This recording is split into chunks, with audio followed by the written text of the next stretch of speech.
Cette semaine, des membres de la famille royale ont assisté à la conférence sur le climat COP26 à Glasgow, alors que les dirigeants mondiaux de plus de 100 pays se réunissent pour engager des pourparlers historiques pour lutter contre la crise climatique. Le prince Charles et le prince William se sont tous deux adressés aux délégués de la conférence, pour les encourager à travailler ensemble à la définition de nouveaux objectifs pour réduire les émissions de carbone et lutter contre le changement climatique.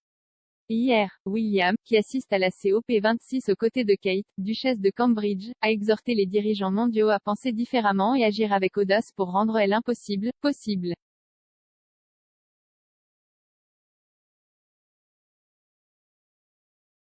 Charles, qui est depuis longtemps un écologiste passionné, a déclaré lundi que la pandémie de coronavirus nous avait montré à quel point une menace mondiale et transfrontalière peut être dévastatrice.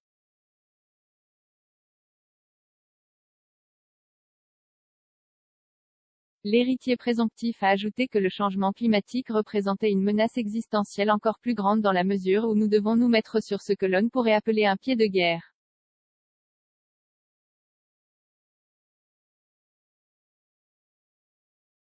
La reine, qui n'a pas pu assister à la COP26 sur avis médical, a envoyé un message vidéo aux délégués, les exhortant à agir pour nos enfants et les enfants de nos enfants, et à s'élever au-dessus de la politique du moment.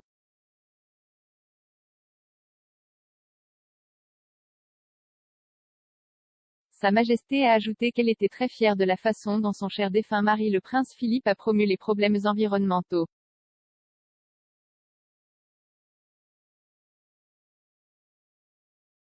Le duc d'Édimbourg a défendu des causes environnementales tout au long de sa vie et a même aidé à fonder le Fonds mondial pour la nature, WWF, maintenant connu sous le nom de Fonds mondial pour la nature.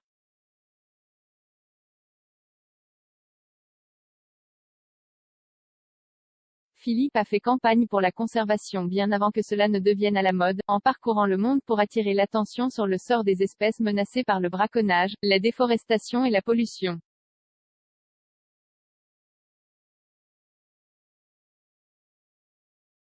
Dans une vidéo déterrée de février 1970, Philippe prononce un discours passionné sur la nécessité de prendre des mesures pour lutter contre l'augmentation des niveaux de pollution.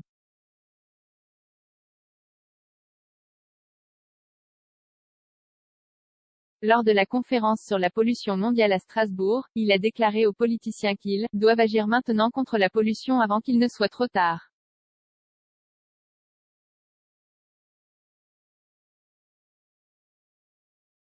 Il a ajouté, il est totalement inutile que de nombreuses personnes bien intentionnées se tordent les mains en conférence et soulignent les dangers de pollution ou de destruction des campagnes du pays, si personne n'est disposé ou capable de prendre des mesures.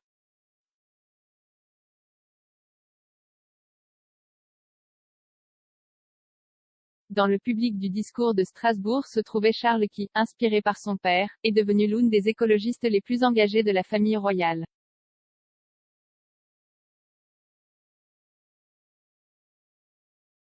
Le regretté duc d'Édimbourg a aidé à fonder le WWF en 1961 et l'Australian Conservation Foundation en 1963, devenant président de la première entre 1981 et 1996.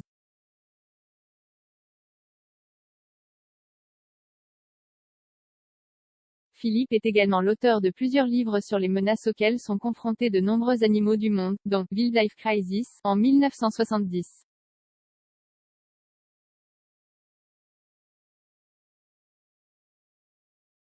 Trois ans après son discours devant la conférence sur la pollution mondiale, Philippe a appelé à l'action à l'Australian Conservation Foundation.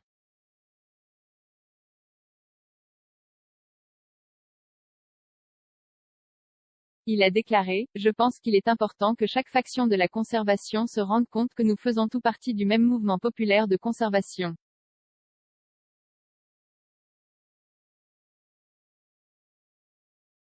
Malgré les différences d'Akent au sein du mouvement, notre seul espoir de faire impression sur l'opinion et les perspectives du public, de l'industrie ou du gouvernement est de faire nos devoirs et de faire de notre mieux pour travailler ensemble.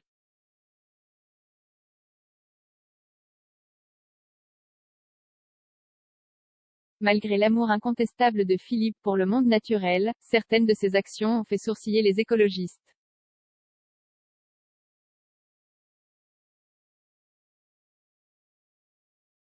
La même année, il est devenu président du WWF. Lui et la reine ont participé à une chasse aux tigres et aux rhinocéros lors d'une tournée au Népal.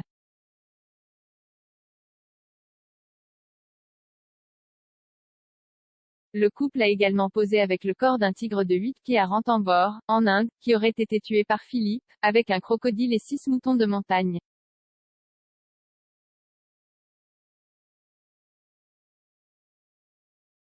Le duc d'Édimbourg était également un défenseur de la chasse au renard et soutenait le tir au gibier à plumes.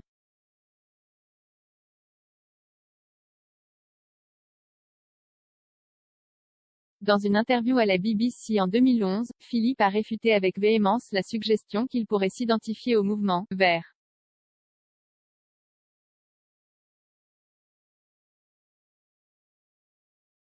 Il a déclaré: « Je pense qu'il y a une différence entre se soucier de la conservation de la nature et être un câlin de lapin.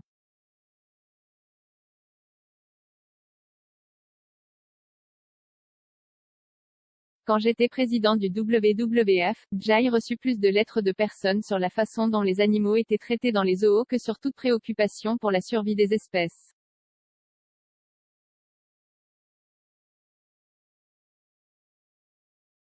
Les gens n'arrivent pas à comprendre l'idée qu'on ait espèces survivent.